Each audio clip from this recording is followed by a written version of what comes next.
L'Ukraine réclame la création d'un tribunal spécial pour juger les crimes de guerre des forces russes.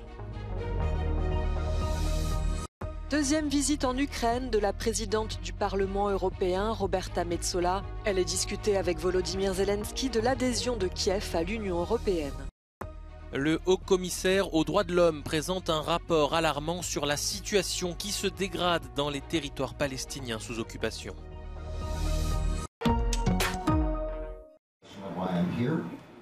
L'Ukraine annonce l'ouverture prochaine à Kiev d'un bureau de la Cour pénale internationale.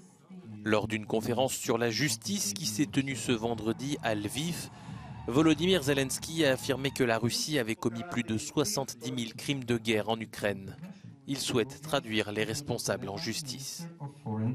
Перше, чого ми маємо досягти, наше об'єднання. Заради справедливості має стати потужним імпульсом для прийняття Генеральною асамблеєю ООН проєкту української резолюції, що сприятиме створенню спеціального трибуналу щодо злочину агресії Росії проти України. Dans l'est du pays, la bataille de Bakhmout se poursuit. Cette ville industrielle dont l'importance stratégique est contestée est l'épicentre des combats. Ces dernières semaines, les forces russes ont progressé, coupant 3 des 4 routes d'approvisionnement de la ville. La guerre est son lot de victimes et de disparitions. Dans ce village près de Tchernihiv, dans le nord de l'Ukraine, une cérémonie d'hommage à un soldat disparu depuis 1 an a eu lieu ce vendredi. Le gilet pare-balles et les munitions du soldat Maxim Sviridenko ont été retrouvés, mais depuis, plus rien.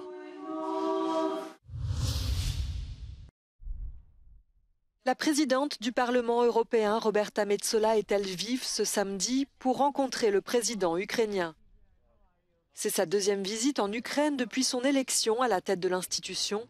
Elle avait déjà rencontré Volodymyr Zelensky en avril dernier. Ils ont discuté de la candidature de Kiev pour entrer dans l'Union européenne. Le pays espère commencer les négociations avec les autres États européens cette année, a fait savoir Volodymyr Zelensky. Roberta Metsola a rendu hommage aux Ukrainiens, un peuple courageux qui est un exemple pour le monde entier, des héros qui ne baissent pas les bras et qui sacrifient tout pour défendre nos valeurs, a-t-elle écrit sur les réseaux sociaux. La présidente du Parlement a aussi rencontré son homologue ukrainien, Ruslan Stefanchuk. La prochaine étape pour adhérer à l'Union européenne, c'est donc l'ouverture de négociations d'adhésion. La décision doit être prise à l'unanimité par les pays membres. Le chancelier allemand Olaf Scholz était à la Maison-Blanche ce vendredi. Objectif, réaffirmer le soutien de l'Allemagne et des États-Unis à l'Ukraine.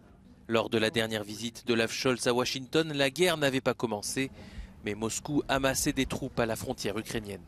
You've driven historic changes at home and, increasing defense spending and diversifying away from Russian energy sources. Together we work lockstep to supply critical security assistance to Ukraine and from everything from, we've done it in lockstep, ammunition, artillery, armored tanks, air defense systems. And the transatlantic partnership is really in a very good shape today, and this is very much thanks to your leadership. So I'm really happy to be here. Joe Biden a annoncé une nouvelle aide de 400 millions de dollars à l'Ukraine, composée essentiellement de munitions, une décision critiquée par Moscou. Le haut-commissaire aux droits de l'homme de l'ONU, particulièrement inquiet de la situation des Palestiniens. Volker Türk s'est exprimé sur le sujet et a présenté un rapport vendredi lors de la 52e session du Conseil des droits de l'homme à Genève. Decade upon decade of loss and violence. Violence against the occupation, violence to uphold and enforce it. I condemn the violence that has killed and harmed so many people on both sides, and which generates overwhelming despair. L'année 2022 a été la plus meurtrière pour les Palestiniens au cours des 17 dernières années, avec 131 morts tués par les forces de sécurité israéliennes dans des opérations de maintien de l'ordre. Côté israélien, le nombre de victimes est au plus haut depuis 2016, avec 13 personnes tuées en 2022. Et cette tendance s'est poursuivie lors des premiers mois de l'année 2023, selon le haut-commissaire aux droits de l'homme.